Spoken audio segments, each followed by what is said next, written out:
Mars media நேயர்களுக்கும் அன்பர்களுக்கும் இந்த நாள் இனிய நாளாக அமைய எல்லாம் வல்ல இறைவனை பிரார்த்திக்கின்றோம்.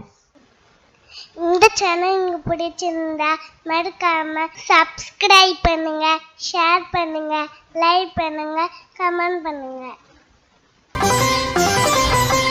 ஓம் ஸ்ரீ குருப்யோ நமः. வக்ரதுண்ட மகாகாய சூரியகோடி சமப்பிரப நிர்விக்னம் குருமே தேவ சர்வகாரியேஷு சர்வதா. மார்ஸ் மீடியா நேயர்கள் எல்லாருக்கும் ஜோதிட குருஜின் இனிய வணக்கங்கள், வாழ்த்துக்கள், ஆசீர்வாதங்கள். இந்த வீடியோ பதிவுல நம்ம என்ன பார்க்க போறோம் அப்படின்னா 2024ஆம் ஆண்டு செப்டம்பர் மாத ராசி பலன். இந்த செப்டம்பர் மாதம் உங்களுக்கு எந்த வகையில நன்மைகளை செய்ய போறது, எந்த வகையில நீங்க கவனமா இருக்கணும், பரிகாரமா என்ன பண்ணினா ரொம்ப விசேஷம் அப்படிங்கிறத பத்திலாம் நம்ம இப்ப தெளிவா பார்க்க போறோம். பதிவுக்கு போகலாமா? அதுக்கு முன்னாடி நம்ம சேனலை சப்ஸ்கிரைப் பண்ணின அனைத்து இனிய நெஞ்சங்களுக்கும் நல்வாழ்த்துக்கள். அதே சமயம் சப்ஸ்கிரைப் பண்ணல அப்படின்னா பண்ணிக்கோங்க. அப்பதான் நாங்க போடுற வீடியோ பதிவுகள் உங்களுக்கு உடனுக்குடனே கிடைக்கும். அதன் மூலம் சில பரிகாரங்களை செய்யறதுனால நமக்கு வர பிரச்சனைகளை கொஞ்சம் குறைச்சிக்கலாம். அதே சமயம் ஒவ்வொரு ராசிகளுக்கும் கர்ம பலன்கள் எப்படி, அதை எப்படி சரி செய்வது அப்படிங்கிறத பற்றிலாம் ஒரு வீடியோ பதிவு கூடிய விரைவில் உங்களுக்கு வரும். அதை பார்த்து நீங்கள் தெரிஞ்சுக்கிட்டு அவங்கவங்க கர்ம பலனை குறைச்சிக்கணும், நல்லது நடக்கணும் எல்லாருக்குமே. அதுக்காக தான் நாங்கள் நிறைய பதிவுகளை போட்டுக்கிட்டு இருக்கோம். இதெல்லாம் நீங்கள் பார்க்கணும், ஸ்கிப் பண்ணாமல் ஃபுல்லாக பார்த்துட்டு லைக் பண்ணணும், கமெண்ட் பண்ணணும். சரியா? இப்போ இந்த பதிவுக்கு போகலாமா? வாருங்கள் நேயர்களே. எனதொருமை கடகராசி அன்பர்களே, இந்த பதிவுல நம்ம என்ன பார்க்க போறோம் அப்படின்னா 2024ஆம் ஆண்டு செப்டம்பர் மாத ராசி பலன். கடகம் அப்படின்னாலே புனர்பூசம் 4ஆம் பாதம், பூசம் மற்றும் ஆயில்யம், இந்த நட்சத்திர கூட்டம் அடங்கியது கடகராசி. இதுல புனர்பூசம் 4 அப்படிங்கும்போது நட்சத்திராதிபதி குரு, பூசம்ங்கும்போது நட்சத்திராதிபதி சனி, ஆயில்யம் அப்படிங்கும்போது நட்சத்திராதிபதி புதன். உங்களோட ராசிநாதன் பதில்னா மனோகாரகன் சந்திர பகவான். நீங்க வணங்க வேண்டிய தெய்வம் தெற்கு நோக்கிய அம்மன். இந்த நேரத்தில் இந்த ராசிநாதன் மனோகாரகன் சந்திர பகவான் அப்படிங்கிறதுனால உங்களுக்கு மனசு அலபாஞ்சிட்டே தான் இருக்கும். ஒவ்வொரு வேலையிலையும் உங்களுக்கு ஒரு பெரிய அளவில் திருப்தி ஏற்படாது. இதை விட இன்னும் பெட்டரா பண்ணணும், இதை விட இன்னும் பெட்டரா பண்ணணும் அப்படிங்கிற ஒரு எண்ணம் தான் உங்களுக்கு இருக்கும். அந்த வகையில் ராசிநாதன் சந்திர பகவான் ஜென்ம ராசியில் இருக்கிறதுனால சந்தோஷமான ஒரு செய்தியெல்லாம் உங்களுக்கு நல்லபடியாக கிடைக்கும். 3-12 கூடிய அதிபதி புதன் தனவாக்கு குடும்பஸ்தானமாக்கிய 2ஆம் இடத்துல இருக்கிறது ரொம்ப ரொம்ப விசேஷம். 2ஆம் இடத்து புதன் உங்களுக்கு நிறைய நன்மைகளை கொடுக்க போறார். உடன்பிறப்புகளின் மூலமாக உத்தியோகத்தில், தொழில், வியாபாரத்தில் ரொம்ப ரெக்க கட்டி பறப்பீங்க. அதேமாரி கொடுத்த வாக்குறுதிகளையும் காப்பாற்றி மகிழ்வீங்க. குடும்பத்துக்கு தேவையான சில தேவைகள்லாம் அற்புதமாக பூர்த்தி செய்வீங்க. சில எதிர்பாராத செலவுகளும் உங்களுக்கு இருக்கலாம். 19/9/2024 முதல் கன்னி ராசியான சகாயஸ்தானத்தில் இந்த புத பகவான் வரப்போறார். இந்த கன்னி ராசிங்கிறது ஆட்சி, உச்சம், மூலத்திரிகோணம். இந்த புத பகவானுக்கு மட்டும்தான் இந்த ஒரு பெரிய இது. ஏன்னா புதன் அறிவு. யாருக்குமே அறிவு இல்லை அப்படின்னா ரொம்ப ரொம்ப கஷ்டம். கரெக்டா? ஒன்றும் இல்லை, ரோட்டில் நடந்து போகும்போது உங்கள் ஃப்ரெண்டே எதிர்த்தாப்புல வரார் அப்படின்னா, சார் ஒரு 10 ரூபா இருக்கா அப்படின்னா இல்லை அப்படிம்பார். அப்புறம் ஏதாவது ஒன்று நீங்கள் கேட்டிங்கன்னா, பேனா எழுதுறதுக்கு பேனா இருக்கா அப்படின்னா இல்லை அப்படிம்பார். ஏங்க உங்களுக்கு அறிவு இருக்கான்னு கேளுங்க, கோவம் வந்துடும். சரியா? அந்த வகையில் அறிவு அப்படிங்கிறது எல்லாருக்குமே ரொம்ப முக்கியம். அந்த வகையில் இந்த புத பகவானுக்கு கன்னிராசி ஆட்சி இல்லாமல் உச்சம் மற்றும் மூலத்திரிகோணம். இந்த இது மூலத்திரிகோணம் அப்படிங்கிறது என்ன அப்படின்னா சூரிய பகவானுக்கு மிக அருகில். அப்ப அந்த பவரை ரொம்ப அழகாக வாங்கிக்கிட்டு கொடுக்க போறார் பூமிக்கு. அப்ப மனசுல எல்லாருக்கும் சந்தோஷம் கண்டிப்பா இருக்கும். எடுக்கிற காரியங்களும் அற்புதமா அறிவுத்திறன் மூலமா வெற்றி அடையும். இந்த இடத்துல உங்களுக்கு கல்வி பயிலும் மாணவ மாணவிகள், இந்த குழந்தைகள்லாம் நல்லா படிக்கக்கூடிய ஒரு வாய்ப்புகள் அவங்களை தேடி வரும். அதே மாதிரி எழுத்து மற்றும் அச்சுத்துறையில் இருக்கும் நண்பர்களுக்கு புதிய வாய்ப்புகள் மிளிரும். கலைத்துறை நண்பர்களுக்கு வாய்ப்புகள் கிடைக்கலாம். உடன்பிறப்புகள் அனுகூலமாக இருப்பார்கள். இந்த நேரத்தில் முக்கியமாக ஒன்று சொல்லணும், என்னென்னா அரசியல்வாதிகளுக்கெல்லாம் அற்புதமான ஒரு முன்னேற்றம் கண்டிப்பாக கிடைக்கும். அடுத்தபடியாக 4-11 கூடிய அதிபதி சுக்கிர பகவான் சகாயஸ்தானத்தில் நீச்சமடைஞ்சு சஞ்சரிக்கிறார். அதாவது சுகாதிபதி லாபாதிபதி நீச்சம் அடைகிறார் அப்படிங்கும்போது என்ன நடக்கும் அப்படின்னா ஒண்ணுமே பெரிய அளவில் நடக்காது. அதாவது உறவினர்கள் மூலமா சில குழப்பங்கள் வரலாம், எடுக்கிற காரியங்கள்லயும் சில டென்ஷன் இருக்கலாம். ஆனாலும் ஓரளவுக்கு மனசுல உங்களுக்கு ஒரு சந்தோஷம் இருக்கும். நீங்க எடுக்கிற காரியங்கள் அற்புதமா நிறைவேறும். உத்தியோகத்திலையும் சரி, தொழில் வியாபாரத்திலையும் சரி. 19/9/2024 முதல் சுகஸ்தானத்தில் ஆட்சி அமைக்க போறார் சுக்கிர பகவான்.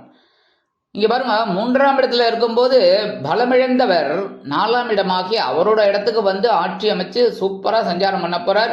சுகாதிபதி சுகஸ்தானத்தில் இருக்கும்போது நீங்க எடுக்கிற காரியங்கள் அற்புதமா நிறைவேறும். உற்றார் உறவினர்கள் ஆதரவாக இருப்பார்கள். வெளியூர் அல்லது வெளிநாட்டு பயணங்கள் அற்புதமாக நிறைவேறும். உத்தியோகத்தில் இருக்கிறவர்களுக்கெல்லாம் உயர்வுகள் கண்டிப்பா கிடைக்கும். தொழில் வியாபாரம் ரொம்ப நல்லபடியா நடக்கும். 7ஆம் பார்வையா அதுவும் ஜீவனஸ்தானத்துல விழறதுனால உத்தியோகத்துல பரபரப்பா இருப்பீங்க. அதுவே பெரிய பாக்கியம். ஏன்னா எந்த ஒரு வேலையை நம்ம எடுத்தாலுமே அற்புதமா செஞ்சாதான் முன்னேற்றம். அது தொழிலாகட்டும் உத்தியோகமாகட்டும் எதா இருந்தாலும் சரி, கரெக்டா அந்த மாதிரி உங்களுக்கு அற்புதமான ஒரு முன்னேற்றம் கண்டிப்பாக கிடைக்கும். 5-10 அதிபதி செவ்வாய் விரய ராசியான 12ஆம் இடத்துல இருக்கார். அதனால குழந்தைகளின் மூலம் சில செலவுகள் வந்து சேரலாம். உத்தியோகத்துல நீங்க வேற இடத்திற்கு இடமாற்றம் கேட்டிருக்கீங்க, அந்த இதெல்லாம் இப்ப நடக்கிறதுக்கு வாய்ப்புகள் இருக்கு, கண்டிப்பா கிடைக்கும். அதனாலே சில செலவுகள் உங்களுக்கு வரும். சில பேருக்கு இந்த குழந்தைகளின் திருமண செலவு வந்து சேரும், இல்லைன்னா பிள்ளை பேரு செலவு, இல்லைன்னா சீமந்த செலவு, இந்த மாதிரிலாம் வரத்துக்கு வாய்ப்புகள் இருக்கு. சில பேருக்கு ஆன்மீக பயணங்களின் மூலமாக சில நன்மைகளும் உண்டாகும். சில விரயங்கள் இருந்தாலும் மனதில் ஒருவித சந்தோஷம் குடிகொள்ளும். அதே மாதிரி தொழில் வியாபாரத்தை அபிவிருத்தி செய்யும் எண்ணம் மேலோங்கும். சீருடை பணியாளர்களாகிய காவல், ராணுவம், தீயணைப்புத்துறை, மருத்துவத்துறையில் வேலை பார்க்கும் அன்பர்களுக்கு எதிர்பார்க்கும் இடமாற்றம், பதவி மாற்றம், பதவி உயர்வு, சம்பள உயர்வு அருமையாக கண்டிப்பாக வந்து சேரும். அடுத்தபடியாக தனவாக்கு குடும்பஸ்தானாதிபதி சூரிய பகவான் எங்க இருக்காருன்னு பார்த்தீங்கன்னா தனவாக்கு குடும்பஸ்தானத்திலே ஆட்சி அமைச்சு சஞ்சாரம் பண்ணிட்டு இருக்காரு. அற்புதம் அப்படின்னாலும் சனீஸ்வர பகவானின் 7ஆம் பார்வை அங்கே ஸ்ட்ரைட்டா விழுந்துட்டு இருக்கு. என்ன பண்றது, சில நேரங்களில் பணம் வரத்துக்கு கொஞ்சம் காலதாமதம் ஆறுது. கரெக்டா இப்போ 5ஆம் தேதி வருது அப்படின்னா 10ஆம் தேதி வரும், 10ஆம் தேதி வரும் அப்படின்னா 15ஆம் தேதி வருது. இந்த மாதிரி வரத்துக்கு வாய்ப்புகள் இருக்கு. சில நேரங்களில் கொடுத்த வாக்குறுதிகளையும் காப்பாற்ற முடியலையேங்கிற ஒரு வருத்தம் உங்களுக்கு இருக்கு. ஆனால் சில நேரங்களில் அற்புதமாக முடிச்சிடுவீங்க. கொஞ்சம் லேட் ஆனாலும் லேட்டஸ்டாக முடிச்சிடுவீங்க, ஒன்றும் பிரச்சனை இல்லை. குடும்பத்துக்கு முக்கியமான வேலைகள்லாம் செய்வீங்க. உத்தியோகத்தில் இருக்கிறவர்களுக்கெல்லாம் ஓரளவுக்கு முன்னேற்றம் கண்டிப்பாக வந்து சேரும். தொழில் வியாபாரம் பரவாயில்லைங்க, ஏதோ ஓரளவுக்கு போய்கிட்டு இருக்கும். 17/9/2024 முதல் இந்த சூரிய பகவான் எங்க வரப்போறான்னு பார்த்தீங்கன்னா சகாயஸ்தானத்தில் வரப்போறார். 3ஆம் இடத்துக்கு வர்றது ரொம்ப ரொம்ப விசேஷம். அதாவது இந்த சூரிய பகவான் 3ஆம் இடம் அப்படின்னாலே ஜாதகத்தை தூக்கி போட்டுடலாம், அந்த அளவுக்கு பவர். 3, 6, 10, 11 சூரிய பகவான் இருக்கார் அப்படின்னாலே அப்படியே அந்த ஜாதகத்தை ஓரம் கட்டிடலாம். ஏன்னா அந்த அளவுக்கு அவங்களுக்கு பவர் இருக்கும். எவ்வளோ பிரச்சனைகள் இருந்தாலும் சமாளிப்பாங்க. எல்லாமே வாழ்க்கையே போராட்டம் தானேங்க. இந்த போராட்டத்தை சமாளித்து தான் நாங்கள் ஆகணும். அந்த நீரோட்டத்தில் நம்ம கலந்து ஜெயிச்சுதான் ஆகணும், வேற வழி கிடையாது. அந்த மாதிரி உங்களுக்கு இந்த 3ஆம் இடமாகிய சகாயஸ்தானத்துக்கு வந்த உடனே உங்களுக்கு தனபரப்பு தாராளமாக கிடைக்கும். மனசுல ஒரு உத்வேகம், தைரியம், வீரியம் இதெல்லாம் கண்டிப்பாக வரும். உத்தியோகத்தில் தன்னம்பிக்கையோடு செயல்படுவீங்க, அதுக்கு உண்டான உயர்வுகள் உங்களுக்கு கண்டிப்பாக கிடைக்கும். தொழில் வியாபாரத்தில் அதிரடியான சில முன்னேற்றங்களை காண்பீர்கள். ரொம்ப அற்புதமா சூப்பரா நீங்க பிளான் பண்ணுவீங்க. சில பேருக்கு புதுசா தொழில் தொடங்கக்கூடிய ஒரு வாய்ப்புகளும் அவங்களை தேடி வரும். வேலை தேடி அலையிற குழந்தைகளுக்கெல்லாம் அலைச்சல் நிற்கும், நல்ல வேலை வாய்ப்பு கிடைக்கும், கவலையே பட வேணாம். இந்த நேரத்தில் அரசியல்வாதிகள் முன்னேற்றம் காண்பார்கள். அடுத்தபடியா 6-9 அதிபதி குரு பகவான் லாபஸ்தானமாகிய 11ஆம் இடத்துல இருக்கார். இந்த கடகராசிக்கு அதான் ஒரு பெரிய பிளஸ் பாயிண்ட். இப்போ அதான், அதாவது எவ்வளவோ கஷ்ட நஷ்டங்களை தாண்டி தாண்டி தாண்டி தாண்டி வந்துகிட்டு இருக்கீங்க. ஹர்டல்ஸ் என்ன பயங்கரமான ஹர்டல்ஸ், ஒவ்வொன்றிலையும் நீங்க முள்ளு அது இது எல்லாத்தையும் தாண்டி வந்துட்டு இருக்கீங்க. இப்ப கொஞ்சம் பரவாயில்லை அப்படிங்கிற மாதிரி இந்த குரு வந்து லாபஸ்தானத்துக்கு வந்ததுலேருந்தே பரவாயில்லை. உங்களுக்கு கொஞ்சம் மருத்துவ செலவுகள் குறைஞ்சிருக்கு, இல்லைன்னுலாம் சொல்லக்கூடாது. கரெக்டா மனசுல ஒரு தைரியம் வந்துட்டு இருக்கு. உடல் ஆரோக்கியம் பரவாயில்ல, ஒன்றும் பெரிய லெவலில் பாதகங்கள் இல்லை. அதே மாதிரி தந்தையார் உங்களுக்கு தந்தை வழி உறவினர்கள் ஆதரவா இருக்காங்க.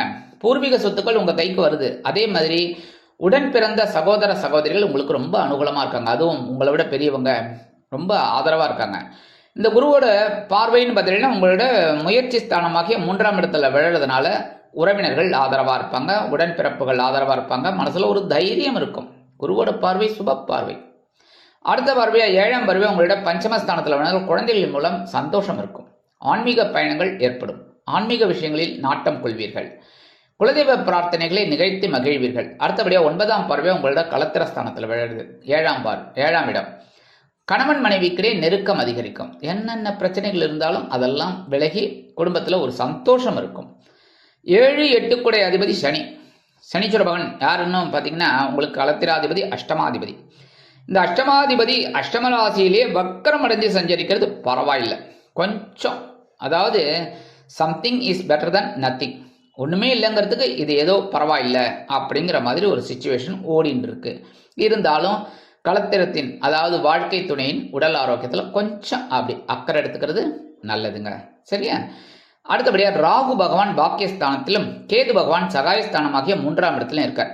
3ஆம் இடம் அப்படிங்கும்போது தொடர்புகள் எல்லாம் கொஞ்சம் கட் பண்ணி விடுறதுக்கு வாய்ப்புகள் இருக்கு. 3ஆம் இடம் அப்படிங்கும்போது கேது இருக்கிறது ஞானத்தை கொடுப்பார். அதாவது எப்படின்னா தொடர்புகளின் மூலம் இந்த தொடர்பு வேண்டாம், இந்த தொடர்பு வச்சுக்கோ அப்படின்னு கேது ஞானத்தை கொடுப்பார். ராகு பகவான் 9ஆம் இடமாக்கிய பாக்கியஸ்தானத்தில் இருந்துட்டு இதெல்லாம் அனுபவி ராஜா அனுபவி அப்படின்னு சொல்லிட்டு இருக்கார். இதுலலாம் என்ன பண்ணணும் அப்படின்னா ஆன்மீக விஷயங்கள்ல கொஞ்சம் நாட்டம் கொண்டீர்கள் அப்படின்னா ராகு கேது கண்டிப்பாக நல்லது தான் பண்ணுவார். சரியா? இந்த வகையில் இந்த வெளியூர் போயிட்டு படிக்கணும், இல்லை உத்தியோகம் பார்க்கணும், இல்லை வெளிநாடு போய் படிக்கணும், உத்தியோகம் பார்க்கணும்னு நினைக்கிற குழந்தைகள்லாம் நீங்கள் விநாயகரையும் துர்க்கையும் வழிபாடு பண்ணிட்டு நீங்கள் தாராளமாக முயற்சிகளை மேற்கொள்ளுங்க. கண்டிப்பாக ஒரு நன்மைகள் உங்களுக்கு கண்டிப்பாக கிடைக்கும். அடுத்தபடியாக பரிகாரமாக என்ன பண்ணினா ரொம்ப விசேஷம் அப்படின்னு பார்த்தா எம்பெருமான் முருகப்பெருமான். ஏன்னா செவ்வாய் விரயராசியில் இருக்கிற செலவுகள் குறையணுமோ, எல்லாம் சுப செலவுகளாக வரணும், அனாவசியமான செலவுகள் வரப்படாது. அதனால முருகப்பெருமான வழிபாடு பண்ண செவ்வாயோட அனுகிரகம் உங்களுக்கு கண்டிப்பாக கிடைக்கும். செலவுகள் மட்டுப்படும். அடுத்தபடியாக தெற்கு நோக்கிய அம்மனை வழிபாடு பண்ணுறது ரொம்ப ரொம்ப விசேஷம். தெற்கு திசையை பார்த்து அம்பாள் இருப்பார். அது சில கோயிலில் உண்டு. சாதாரணமாகவே உங்களுக்கு அம்பாள் வழிபாடு நல்லது. அதுவும் இந்த தெற்கு நோக்கிய அம்மன் எங்கே இருக்குன்னு பார்த்து போனீங்கன்னா ரொம்ப ரொம்ப விசேஷம். உங்களோட உடல் ஆரோக்கியத்தில் இருந்து வந்த குழப்பங்கள்லாம் குறையும். அடுத்தபடியாக நவகிரகங்களில் உள்ள சனீஸ்வர பகவானுக்கு சனிக்கிழமைகளில் சனி பகவான் காயத்ரி சொல்கிறது ரொம்ப விசேஷம். தீபம் ஏற்றுறது ரொம்ப நல்லது. சனி பகவான் காயத்ரி உங்களுக்கு தெரியும். ஓம் காகத்வஜாய வித்மகே கட்கஹஸ்தாய தீமகி தன்னோ மந்த பிரச்சோதயாத். கண்டிப்பாக இந்த காக வாகனத்தானை நீங்கள் வழிபாடு செய்யணும் சனீஸ்வர பகவான். அதனால் அதுவே பெரிய விஷயம். நல்ல நன்மைகள் கிடைக்கும், சங்கடங்கள் தீரும், சந்தோஷமான ஒரு சூழ்நிலை கண்டிப்பாக அமையும். ஆக இந்த சிறு பரிகாரங்களின் மூலம் 2024ஆம் ஆண்டு செப்டம்பர் மாதம் அற்புதமான ஏற்றம் தரும், மாற்றம் தரும், முன்னேற்றம் தரும் மாதமாக அமையும் என்று கூறி விடைபெறுகிறேன். நன்றி, வணக்கம். மீண்டும் ஒரு அருமையான பதிவில் நான் உங்களை மனமகிழ்ச்சியோடு சந்திக்கிறேன். வாழ்த்துக்கள். வாழ்க வளமுடன். இந்த சேனல் உங்களுக்கு பிடிச்சிருந்தா மறக்காம சப்ஸ்கிரைப் பண்ணுங்க, லைக் பண்ணுங்க, ஷேர் பண்ணுங்க.